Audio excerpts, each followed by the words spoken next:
Қазіргі күту парақшасы дейміз ғой, ол кезек емес, ол мұқтаж адамдар трансплантацияға, олардың саны 4,5 мың. Солардың томатуысы, бауырлары, солар дәл бүгінгі күні 4,5 мың адам қосымша жаңа қызмет атқарып тұрған ағзаға зәру болып тұр. Зәру болып тұр, соның ішінде 106 бала.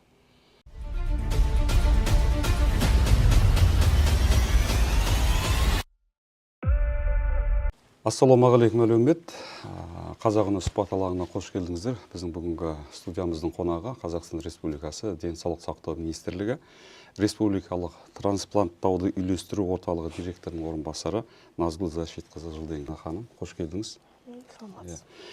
Енді бәрімізге белгілі, осыдан 13 жыл бұрын 2012 жылы елімізде алғаш рет бір медицина саласында бір тың дүние келді, тосын дүние.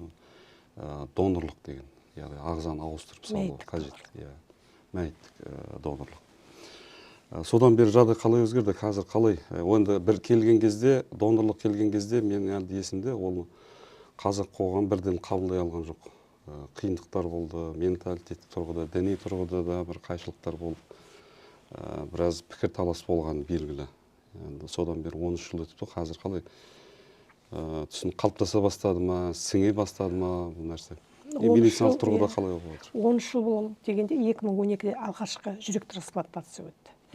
Жалпы Қазақстанда 79 жылдардан бастап бірінші бүйрек, одан қалды 2013-те ең алғашқы бүйрек балаға ауыстырылды, сондай нелермен қарқынмен келе жатыр. Ал үйлестіру негізгі орталығы біздің республикалық, ол 2018-де жұмыс істей бастады. Егерде мына басқа елдермен, әлеммен салыстырсақ, мына қарқынды жүруіне 50 жылдай керек. Жақында ғана біздер аналитикалық анализ дейді ғой, соны өткізілгенде өздерге эксперттер де бәрі айтады. Мына қазіргі сіздерге 10 жылдық, 12 жылдық дамыған кездеріңізге сіздер қайта ілгері келе жатырсыңдар деп. Бірақ айтуыңыз рас, қоғам қабылдамайды. Қабылдайтын да бар, қабылдамайтын да бар. Қабылдайтындар аз шығар. Қабылдайтындар қазіргі күту парақшасы дейміз ғой, ол кезек емес, ол мұқтаж адамдар трансплантацияға, олардың саны 4,5 мың. Солардың томатуысы, бауырлары, солар дәл бүгінгі күні 4,5 мың адам қосымша жаңа қызмет атқарып тұрған ағзаға зәру болып тұр. Зәру болып тұр, соның ішінде 106 бала. Сол 4,5 мыңның ішінде. Негізінде қандай органдар мысалы? Ең негізгі органдарға жиі қажет ететіні ол бүйрек. Не себепті дейді ғой, бүйректі диализбен ұстайды. 10 жыл, 15 жылдарда болады, диализбен ұстап отырады. Ал бауырды, жүректі ондай аппараттар жоқ. Енді жүрекке 217 де болса, бауырды 167 адамдар. Жүректен бауыр сол мезетте ауыстыру керек, болмаса сол мезетте енді оны дәрмекпен ұстауға тырысады, бірақ қиындау. Одан қалды мына күту парақшасынан жылма-жыл адамдар кетіп қалып жатады. Өз ағзасын күте алмай. Енді жылына 200-300-ның шамасында. Былтырғы 2024-ге қарағанда, биыл енді бір 300-дей болса, 2023-те қайтқан адамдар. Мына 2025 жылы 272 адам қайтты. Шындық енді қазақ қоғамға жат нәрсе ғой, тосын нәрсе. Жат нәрсе, тосын нәрсе, бірақ енді қалай дейін, баяғы кезде мына оспандан көп адамдар қайтты. Содан вакцина келгенде кәдімгі халық қарсы болды. Ол жаңағы оспаның вакцинасын алса, адам сиыр болып кетеді екен, мүйіз шығып кетедік дегендей қорқыныштар болды. Бірақ сол вакцинаның арқасында қазір біздер оспа не екенін білмейміз. Олай қараса, жеңіл түрде өтеді. Сол сияқты талап қой, ол медицина тұрмайды бір орында, ол талапына есенте береді. Бір қызық дүние, бұл жерде бір пікірлер, қажеттіліктер, мүдделер тоғысы болатын сияқты. Мысалы, жаңа ағзаға зәру болып тұрған адамға бұл қажет нәрсе. Ал ағзасын беру мүмкіндігі бар адамдарға, немесе оның туыстарына бұл қиын нәрсе. Әрине, қиын нәрсе, бірақ біздің исламдық дініміз ғой, соның ішінде пәтуасында шамалы қарама-қайшылықтар болды. Қазіргі таңда біздің пәтуада да өзгерістер дамып жатыр. Қазір кіргізілді ме осы нәрсе? Осы нәрсе кіргізілді. Сауап, мәңгілік сауап. енді сауаптың түрі бар ғой. Бір мезгілдік сауап бар, ол біздің пітір садақаларымыз, жаңағы бір адамға көмектесе берсеңіз дегендей. Ал мына ағзалық тал егу, құдық салу, мешіт салу, мектеп салу дегендер, ол біраз жылға деген несін солардың қатарына осы донорлықта да сондай несіне кіргіздіріп отыр. Және де Маида сүресі бар. Сосын жаңағы необходимое рождает невозможное, позволяет невозможное деген бір қағидасы бар исламдық. Соны да қабылдап не істетеді. Одан қалды мына мұсылмандық елдерде, Катар, Сауд Аравиясында, оларда кәдімгі шейхтары, өздерінің имамдары, Аллаға біздің жанымыз керек. Дене, ол жерден біз жаратылдық, сол жерге кетеміз деген несімен. Ол жерде де донорлық бар ма? Оларда мәйіттік донорлыққа дамыған. Оны дамуды қандай қылып есептейді? Енді олардың елінің саны, біздің елінің саны салыстырып еткенде, миллион адамға шаққанда коэффициент шығады, ПМП деген коэффициент. Енді Испания, Америка жақтары миллион адамға 50-ге дейін ПМП шықса, мына Сауд Аравиясы, Иран, оларда Катар, оларда 12-ге дейін барады. Біздің Қазақстан енді өкінішке орай 0,02-де 2024 жылдың 2023 жылдың есебімен енді 24-ке келесі жыл шығады. Мәйіттік донорлық дегенді бір тарқатып айтайықшы, түсініктірек. Мәйіттік донор ол кез келген адам бола алмайды. Мәйіттік донор ол 18 жастан асқан, ес қабілеті дұрыс, бірақ ең басты шарты ми өлімі анықталған. Ми өлімі анықталған, ол әлемде биологиялық өлімге тең. Яғни миды өлсе, жүрек, дене тынысы ол тек қана аппаратпен дәрімен ұстап отырады. Негізінде біздің бұйрықтар бойынша, Минздравтың бұйрығы, ми өлімі анықталғаннан кейін, егерде тума-туыстары қарсы болса, біз аппараттан алып тастауымыз керек. Бірақ ешбір дәрігер бармайды, сол аппаратта болады, түбі ол кісі қайтады. Ендігі мына таңда потенциалды донор дейміз ғой. Потенциалды донор жаңағыда ми өлімі анықталған, 18 жастан асқан. Сол 170 адам анықталды. Тек 17 адамнан біздер келісім алдық. Қалғаны донорлықтың басқа түрі бар ма сонда? Бірінші түрі болады? Донорлықтың түрі қандай десе бар? Мәйіттік және туыстық. Туыстыққа тек қана өкпе мен бауыр. Ал жүрек, ол тірі кезінде адам жүрегін бөліп бере ала ма?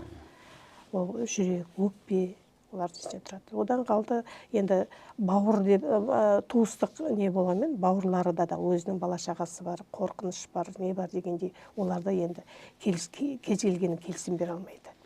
Ол тек амалсыздан. Енді біздерде бір реципиентіміз бар, бірінші ағасы береді інісіне. Онымен отторжение болады. Сосын анасы береді. Анасының да бүйрегін қабылдамайды. Енді ана бала заржылайды. Мен үшін дейді, біздер бүкіл отбасымды мен инвалид қылдым. Мен анам ауырса да қорқам, ағам ауырса да қорқам. Қазір олар диализға түсіп қалса, мен істеймін деп. Сондай не болады. Сол себепті біздер туыстықты тек амалсыздан ғана қабылдаймыз. Дәрігерлерде айтамын. Ал әлемде мына Испания, Америка, нелерде дамыған елдерде мәйіттік донор, ол 85% келеді. Мысалы, 15 ғана, 10-15% ғана тек қана туыстық донор. Бізде өкінішке орай керісінше 85% туыстық болып келеді, 15% мәйіттік донор болып келеді. Сонда мына мәйіттік донорлықтың әлі бізге сіңбей жатқаны ғой? Мәйіттік донорлықтың сіңбей жатқаны, қарсылығы енді қоғаммен айтып отырмын ғой. Испанияда, Америкада тап сол нені өттік дейді. Кореяда айтады, тап мына нелеріңізді, Японияда айтады. Қазіргі қоғамны қабылдамайды, ол бір жағынан енді қалай дейді, заңды нәрсе ғой. Екінің бірі түсіне бермейді, екінің бірі дәрігер емес, екінің бірі мұқтаж емес. Әсіресе қазаққа мысалы мәйітке жаңағы пышаққа салмаймын, жаңағы денесін кескізбеймін деп сондай бір ұғымдар бар ғой қазақ мысалы. Жаназа ырым ғой. Ырым, иә. Қазақтың ырымы. Ондай ырым сіңіп қалған қазаққа бұл өте қиын шығар. Сіңіп қалғанмен аппендицит бар, алып тастаймыз ғой. Аяқ гангрена болса, кесіп тастаймыз ғой. Бар ғой. Бар. Одан қалды ішек құрысын, жаңағы өтін алып тастаймыз ғой. Қиыншылық жағдай болса. Асқазан, бауырын да кесеміз. Мұқтаж болып жатырса, барлық жағдайлар жасалынады. Өмірден артық зат жоқ деп ойлаймын. медицина талап етіп тұрса солай талап етіп емдік тұрса. шаралар. Мына донорлықта солай ғой. Ана мәйіттік донор туыстар қарсы болса да тіріліп ойбай шауып кеткен адам жоқ, бәрі қайтты. Бұл қалай жүргізіледі мысалы мәйіттік донорлық несі қалай тізбегі процесі? Мысалы бірінші адам өзі рұқсат береді ғой, солай ма? Адам өзі рұқсат бергенде біздерде ана 2020 жылдан бастап ол электронды кәдімгідей тіркеп қойдық ЕГОВ-ға. Адам болса көзі ашық, сауаты бар, ес қабілеті дұрыс, ол өзі СПС-пен кабинетінен кіріп, ЕГОВ парақшасынан кіріп, өзінің келісімін береді. Қай ағзасын беретініне шейін жазып қойдық. Біреу мен бүйрек бауырымды берсем де жүрегімді бергім келмейді, жүрек өзімдікі деген. Енді адам болғасын түрлі нелер болады ғой. Сондайлары да бар. Ал донорлық қалай пайда болады деп отырсыз ғой. Сол мына трансплантациясының жүйесі қарқынды жұмыс істеу үшін үш деңгейдегі трансплантаттық координаторлар бар.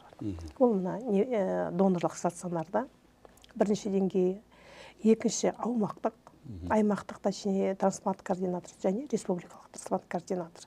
Донорлық стационарлық трансплант координатор айтады, мына бізде ми өлімі анықталған пациентіміз бар.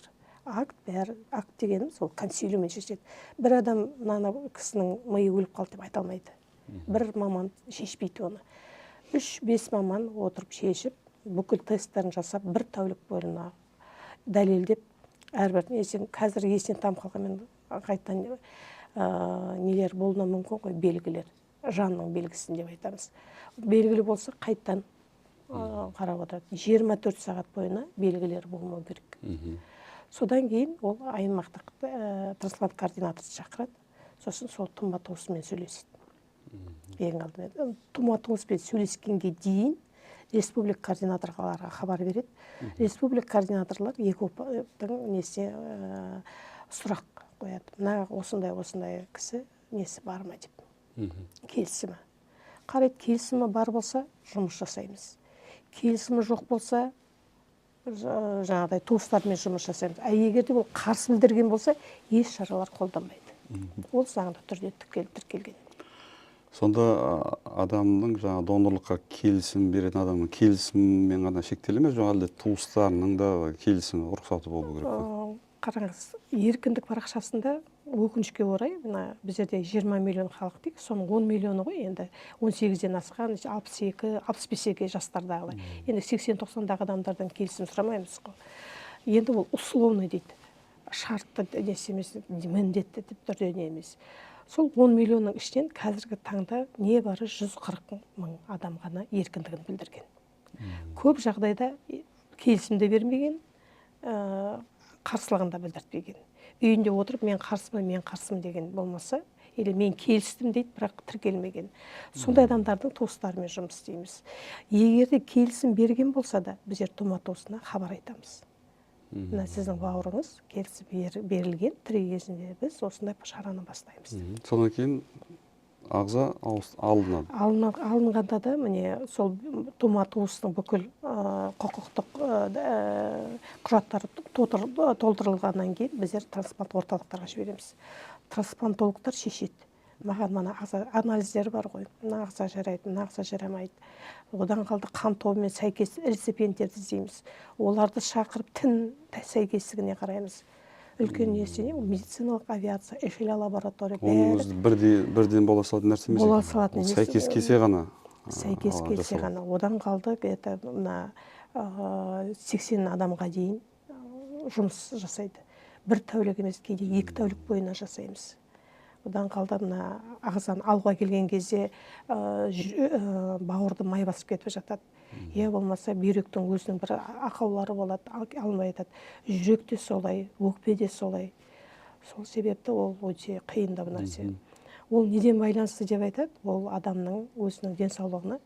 Не десеңіз, жақында 62 жасар әйелдің ағзаларын алған, одан 5 ағзасын алды. Ал бір 45-тегі жігіт несінен болды, мәйіттік донор, оның өкінішке орай бірде-бір ағзасы жарамады. Ауруларына байланысты. Ағзасы алынғаннан кейін мәйіт туыстарына беріледі ғой, жаңа жерлеу үшін. Обязательно мәйіті туыстарына беріледі. донорлық, мәйіттік донорлықта шектеу бар ма? Мысалы, мына ағзаларды ауыстыруға болмайды деген, әлде бүкіл өзі рұқсат берген ағзаның бәрін ауыстыра бере ме? Иә, қазіргі таңда Қазақстанда жүрек, өкпе, бауыр, бүйрек және көздің роговицасы. Көз қалқаншасы дейміз ғой, соны негізілген. Ал әлемде ішек, ұйқы безі, трансплантациясы жүргізіліп жатыр. Біздерде әлі олар дамымаған, енді дамып жатыр. Ал осы донорлыққа келіскен адамдарға мысалы қандай пайдасы бар мысалы? Ол мәселе Не үшін көп адам келіседі мысалы? Келіседі дегенде только альтруистік сауап үшін ғана. Себебі мына бүкіл дүниежүзілік денсаулық ұйымы бар ғой, ВОЗ. Соның 11 қағидасы бар. Ең бастысы, жаңағыдай мен бұдан ақша табамын, бұдан не табамын дегенде. Қаржылық мүдде бір қызығушылық болмау керек. Одан қалды біздің пәтуа бойынша. Мәжбүрлеуге болмайды, ақша мәселесі тұрмау керек. Сол себепті сол нәрседе біздер ондайды сақтамаймыз. Кейде болады жаңағы донорлыққа туыстары келіседі, маған қандай нелер болады жатыр, біздер сразу айтамыз. Сол ойда айтамыз, ешқандай да не жоқ деп. Бірақ енді мынандай косвенный дейміз ғой, жаңағыдай медаль беріп, тағы да коммунальный услуганы жеңілдетуге сол мәселелерді біздер қайта-қайта неге мәжіліс депутаттарына шығып жатырмыз, үкімет неден шығып жатырмыз, солар шешілуіне мүмкін. Бір жағынан осы қазіргі күйде қалғанда дұрыс шығар, ешқандай бір мүддемен байланыстырмай. Өз ықтиярынан ең бастысы болған дұрыс шығар. Әйтпесе жағдай басқаша өріс алып кетуі мүмкін ғой. Ал енді мысалы осы қазақ қоғамына осы донорлық, мәйіттік донорлық сіңу үшін қандай қадамдар жасалу керек, әлде жасалып жатыр? Түсіну, ақпараттық жұмыс дейміз ғой, көп жағдайларда естіген жоқпыз дейді. Ол қайдан шыққан зат, бізде болмаған зат деп. Қазір сол ақпараттық жұмысқа мықты мән беріп жатырмыз. Әрбірінен одан қалды жаңағыдай шындық керек. Біздер шындық түрінде, енді шындық болғанмен біздер мына донор кім болды, реципиент кім болды, оны да денсаулық кодексінде жүктелген айтуға болмайды. Жаңа ақпарат жүргізуге несе болмайды. Сол себепті біздер тек қана жасын, еркек или әйел сондай ғана қылып айтамыз, неден қайтты. Енді негативный нелерде болып жатады, жаңағыдай қарсылықтар, сол комментарияларда. Кейбіреулер жоқ, басқаша қолдап жатады, оны да қарастырып жатамыз. Енді мына өзі бір күрделі нәрсе ғой. Кейде мысалы келісім берген адамның туыстары да қарсы болып шығатын жайттар болды ма? Осындай ситуациялар болды ма? Ондай ситуациялар болған жоқ, бірақ біздер айтамыз, бұл да кодексте тіркелген. Біз егерде, мен еркіндік білдіргеннен кейін тума-туыстарыңызға шешіміңізді айтып кетіңіз деп. Неге десеңіз, ол еркіндігін білдіреді, тума-туысы менің бауырым, менің балам бірдеңе, менің күйеуім или әйелім, мен оған рұқсат бермеймін, бүйтпеймін деп. Ал бір жағынан қарасаңыз, сол келісім берген адамның құқығын бұзады. Бұл адамдар 18 жастан асқан есі қабілеті дұрыс адам береді ғой. Келісім берген адам шешімін жоққа шығарады. Иә, шешімі жоқ. Мен келісім берген, тума-туыстыларыма айтты, мен келісім бердім. Ертең айқай-шу болмасын. Бірақ бұл жерде айта кету керек, келісім бердім, мен болды тек, мен мәйіттік донор болып кетем деп. Жоқ. Айтып отырмын ғой, жаңағыдай қандай себепте ағзаларың жарамай қалуына мүмкін. Одан қалды, сізсіз дейтін ми өлімі анықталмай, инфаркт, сепсис, қан кетуден кетуіңіз мүмкін. Біз оларды алмаймыз. Сол себептен қайтыс болғандардан алмаймыз. Бізге ең басты ми өлімі керек. Ал жаңағыда инфарктпен қайтыс болып кетіп, жүрегі, өкпесі бәрі тоқтаған, ол уже ишемия дейміз. Неге осы шарт қойылады, мысалы, ми өлімі? Ағзасы жарамай қалады. Ағзасы жарамайды. Мына ми өлім болғанда жүрегін, өкпесін құрал жабдықпен ұстап отырады ғой. Қалды дәрімен соғып тұрады, қан айналымы болып тұрады. Ал мына көшеде басын ұрып кетті, қан кетіп қайтыс болды. Олардың несі қан айналымы тоқталады да, ағзасы жарамсыз болып қалады. Ол ағзаны жеткіздіру үшін мәйіттік донор болды ғой. Біздер медициналық авиацияны көтереміз. Олар пәлен сағатта барады, бригаданы алып барады, бригада алады. Оны жеткізгенше жандарын жүрекке тиіп келеді. Ана жүрек 5-6 сағат қана ағзасы шыдайды. Ең көп шыдайтын бүйрек 10-12 сағат, бауыр тоже 5-6 сағат. Соның ішінде алып келіп реципиенттердің анализдерін алып, олардың сәйкестемесін біліп, және трансплантация отасын жасап үлгеру керек. Мында бір статистика бар ма? Өңірлерден, облыстар бойынша мысалы. Қай өңірлерден көбірек жаңағы келісім беріп жатыр? Қай өңірлерден біздер жақында онда жаңағы зерттегенбіз. Небары 140 мың адам ғана беріп тұр. Соның ішінде Астанада енді бүкіл аймақтардың бәрі орташа санмен айтқанда 0,7-ге дейін барады.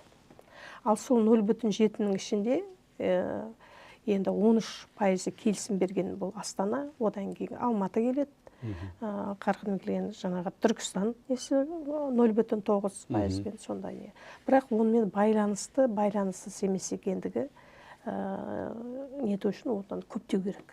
Зерттеу үшін, байланысын білдіру үшін. Ол тек ойбай мыналар көп аз деп айта алмаймыз, оның проценттік жағдайда қарау керек. Жалпы статистика қандай бүгінгі күні мысалы? Соңғы сұрақ болсын.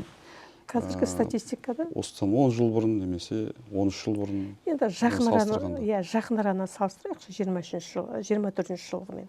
24 жылы 6 ғана мәйіттік донор болды.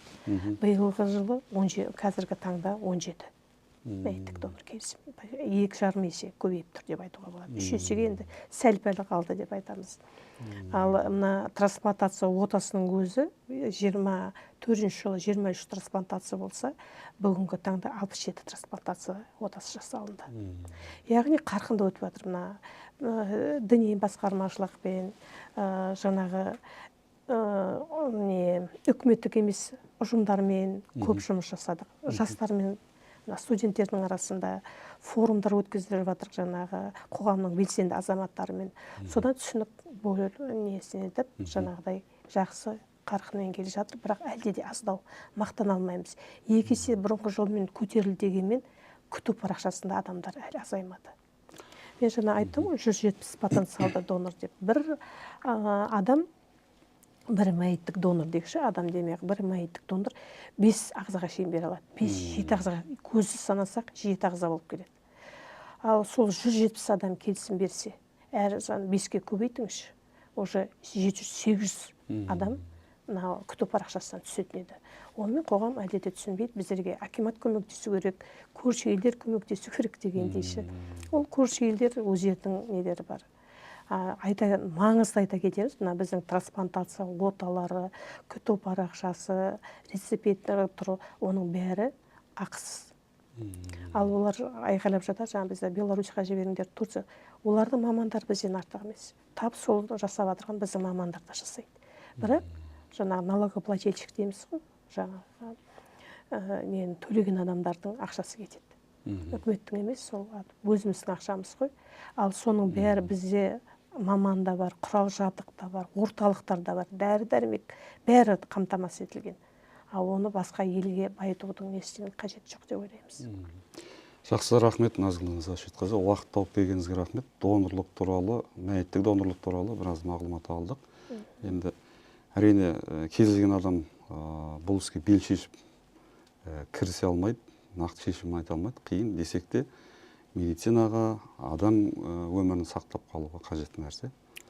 Әрине біздер жаңағы еркіндік білдіргенде қалайда келісім бер деп айтпаймыз. Әр адамның өзінің шешімін, өзінің ұйғарымы бойынша. Бірақ айтатынымыз еркіндіктерін білдіріңдерші. Дәрігерлер шапқылап анда-мында бостан-босқа жүр. Біз біліп отырайық, қаншама ел келісім берсең де донор болу екі талай. Айтып отырмын ғой, онда тек ми өліммен өлік. Ал мысалға айтсақ, мына жылына 1000 адам қайтса, соның ішіне 170 ғана ми өлімі анықталып отыр. Ол жеті есе аз болып тұр ғой. Жеті есе аз, Келісім иә. берген адамның. Жоқ, келісім берген емес. Мына донор бола алатын Донор бола алатын адамның. адамдар. Обязательно жаңағы тек қайтқан адам донор болады деген жоқ. Халықтың қорқынышы сол. Неге ауруханаға барғың келмейді. Олай сен донор қылып жібереді. Анаған бар ма, мынаған бар ма? Мен жаңағыдай көшеде құлап қалсам мен тек донор қылып алып кетеді екен деген ондай нелер қате түсінік. Айтып отырмын ғой, басқа да аурулар бар. Біздерде мәйіттік донор бола алатын тек қана ми өлімі анықталса. Бізде енді қазақта қорқыныш үрей көп қой, мысалы. Мәйіттен енді дәрігерлердің қолында болғаннан кейін жаман ой келеді. Мысалы басқа мүшелерін алып ала ма деген сияқты мысалы. Ми өлімі қандай ауруларда анықталады? Ол апат кезінде және инсульттар кезінде. Көп жағдайда сонда. Сонда ми өлмеу керек қой, өлмей тұрып ағзаны алу керек, солай ма? Жоқ, ми өлу керек. Содан кейін. Сосын біздерде мына донор, ойбай мен көшеде өліп қалсам, мен еркіндік берген екен, мен көшеде құлап қалдым, өліп қалдым, мен алып кетеді ғой дейді. Мен айтамын, сіз донор болу үшін реанимацияда жату керексіз. Ми өлімі анықталып, жүрегіңізді, өкпе тынысын аппаратпен ұстап отыру. Донор болудан емес, онда өз шарттар, талаптары бар. Талаптары көп. Егер сол талапқа сәйкес келмесе, донор бола алмайды. Жастар кейде мен ешқандай ағзасына тиіспейді ғой. Мен донор болдым, менің ағзамды алыңдар деп жүгіретін адамдар болады, болмайды. Тек қана туыстық тірі кезде. Жақсы, енді мәйіттік донорлық туралы біздің қоғамымызда осындай әңгімелер көбірек айтыла берсін. Осы тілекпен сұхбатымызды аяқтайық. Рахмет. Келесі кездескенше аман сау болыңыздар. Қаланың адам жаңағы заңдылық, мысалы Алматы мен Астана бұл жерде мысалы оқыған-тоқыған адамдар жүреді ғой енді. Оған да байланысты емес. Ауылдық жерлерде мысалы жаңа қауіп, үрей, әсіресе ауыл адамдарында көп та, олар енді білмейді ғой, мына жақта заң бар екен, ереже бар екен, мысалы. Оларға алды, бітті, ананы сойып, бәрін алады да жаба салады деп ойлайды, осындай грубый бір түсінік. Ауылдық емес, журналистер басында келеді. Әлем аты кім еді? Есімде жоқ қана қызық. Ал мен көшеде келеді, өліп қалдым, мені алып кетеді ғой донор қылып дейді. Көшеде өлсең, сол жерде қаласың, сен бізге керек жоқсың дейді. Неге деп сөйдейді. Соның бәрін түсіндіргеннен кейін бар. Енді соңғыстан қалмайды, қайта интервью алады. Мен былай шығарайын деп едім, передачаны солай шығарайын деп едім деп. Біздер сол шаршамауымыз керек, бәріміз та сөйлей береміз ше. Енді жаңағы халыққа жаңағы бәріңіз жаңағы за деп айтып передачаны аяқтаймын дейді. Айтам болмайды. Әр адам өзі оңаша отырып, оған үлкен батылдық керек, үлкен жүрек керек. Не бар ғой, конфиденциальность деген бар ма? Очень. Оны сақтай ма? Мысалы, сақталмады.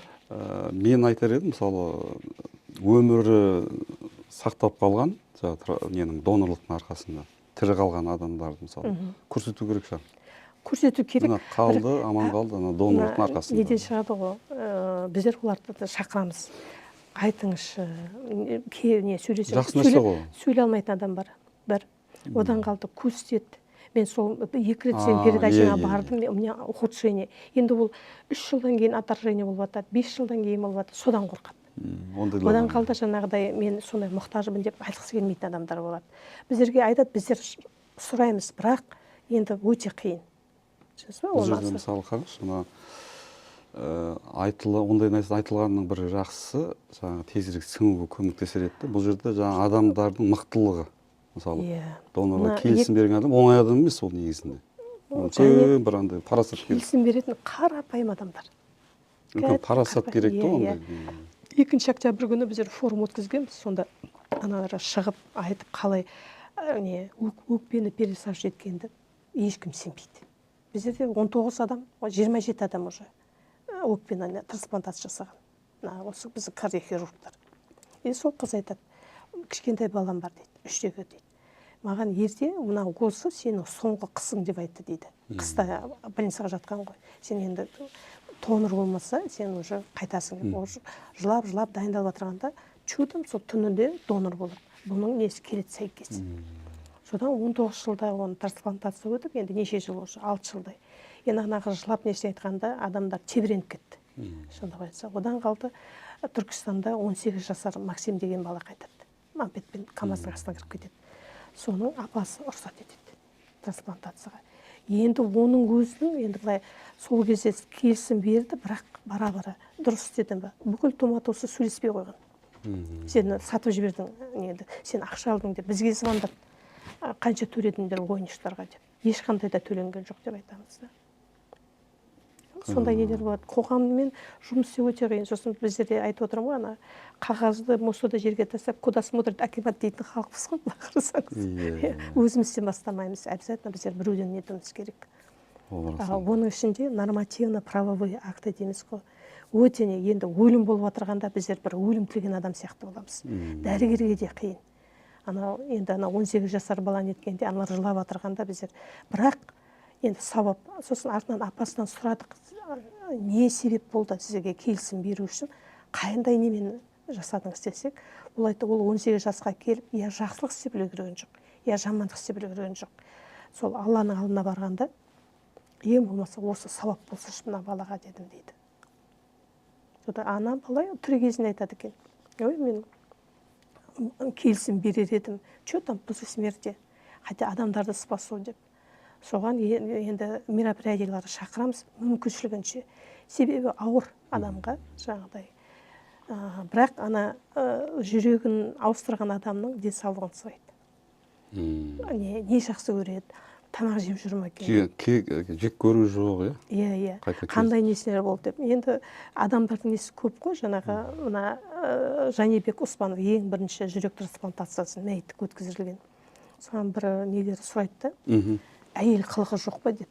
Ол әйелдің жүрегі неткелі, ол өзгерді ма, ол дейтін жаңағыдай майысып сөйлей ма, жаңағы несі күлкісі қалай, дауысы қалай деп еді. Адамдардың несіне күн бір күні тіпті жаңағыдай әйелдік қылықтары бар ма дегенде, Жәнібек бар дейді.